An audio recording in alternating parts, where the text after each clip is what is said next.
I spoke to Martin McGartland yesterday, and he told me, as well as Hollywood Reporter, that the performances by Jim Sturgess and Ben Kingsley made the hair on the back of his neck stand up, and that he thought it was absolutely...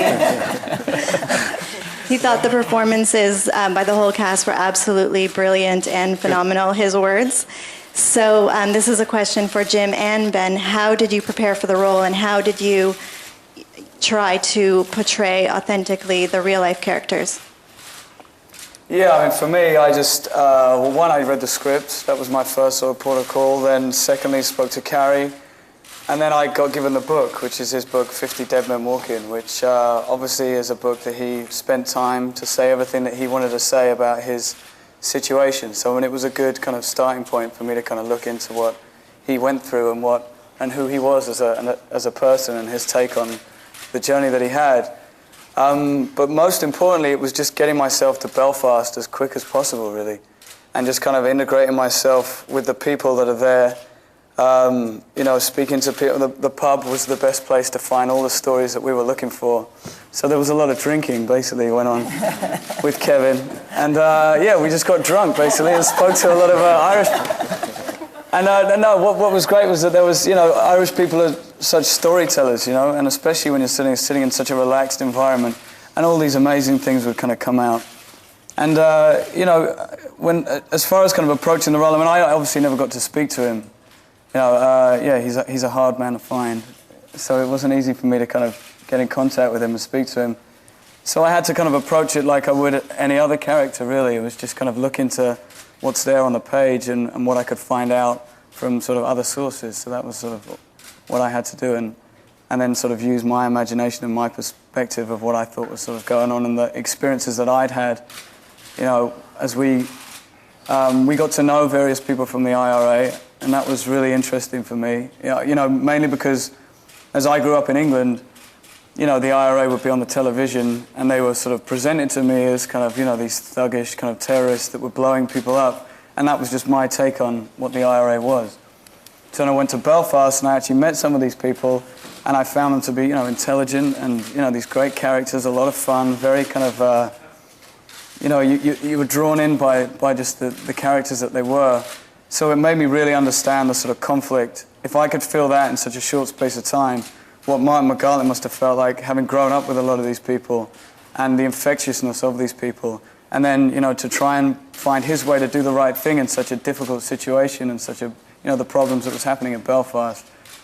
You know, if I could feel that in such a short space of time, I could only imagine the sort of the pull of the different worlds that he was trying to sort of be up against. So it all sort of played itself out for me just by being there, you know, and just by being in Belfast and experiencing the city and the people, really. Therefore, when working mostly, as I say, with Jim, I did not allow my emotions to rise to my face. Jim is a highly emotionally articulate actor, and there I think was an interesting contrast, where he is not inscrutable, and I have to be inscrutable. After Across the Universe and 21, we see in this movie a very different character, maybe a stronger. Do you feel the same? You grow up with this character? Yeah, I mean, it's a different character. You hope to kind of just find different characters in all the work that you do. You know, you never want to just go and repeat yourself. You know, I saw that it was a much more complicated situation for the character to kind of exist in, so there was a lot to kind of pull from and be involved with. So on that sense, yeah, and it was just a grittier, sort of more full-on film. But, you know, it was nice to kind of go from the sort of sheen and the bright lights of Las Vegas straight dumped into the sort of, you know, the council estates and streets of Belfast, and, you know, it just had that effect on me. You know, you treat each character with as much respect as every character that you play. So you know, I didn't know there was a stronger character. I just think it was a stronger subject matter, and the character just existed within that strength. You know.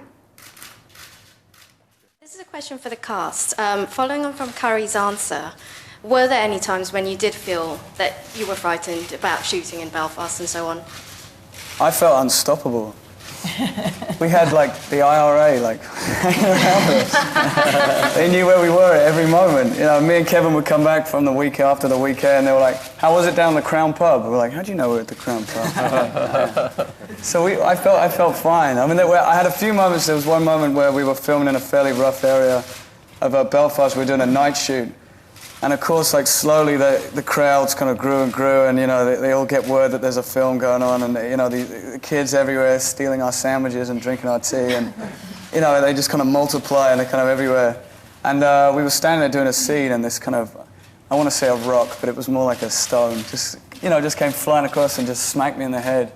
And there's this kid kind of effing and blinding and shouting at me, and that was kind of the only time I thought, okay, maybe I'm not as safe as I think I am. But yeah, it was a weird feeling knowing that you know, this organisation was sort of, you know, looking after me and Kevin in particular, you know, making sure that we were okay and that we were looked after and that we were respected by everybody.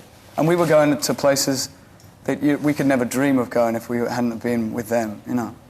And that, you know, it was a thrilling experience and a thrilling ride. And I know people from Belfast, they're like, "You went into that pub?" And you've got to be kidding me. And we're like, "Yeah, we're the man," you know what I mean? Underplaying it a little bit, but Jim at times, because he was playing Martin McGartland, you may not know this, but...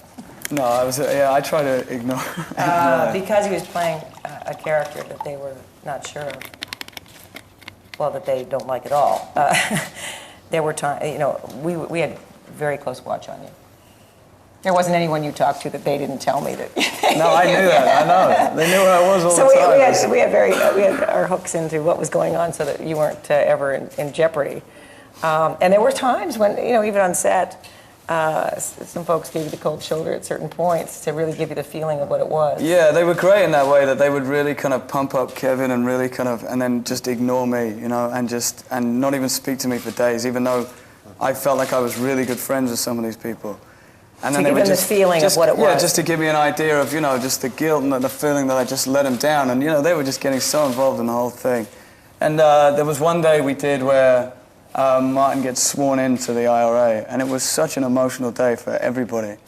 And, you know, I remember a guy, Dickie, who was one of the IRA guys that we were kind of hanging out with, who was, you know, became such a character for all of us, was just in such a weird place. And at first I didn't, you know, I didn't kind of get it. And then I just realized that everybody was just reliving this, you know, really intense moment for themselves. And, you know, he was in tears and, you know, and it just brought it out of everybody. And it was just, you know, that room just had such a feeling when we did that day.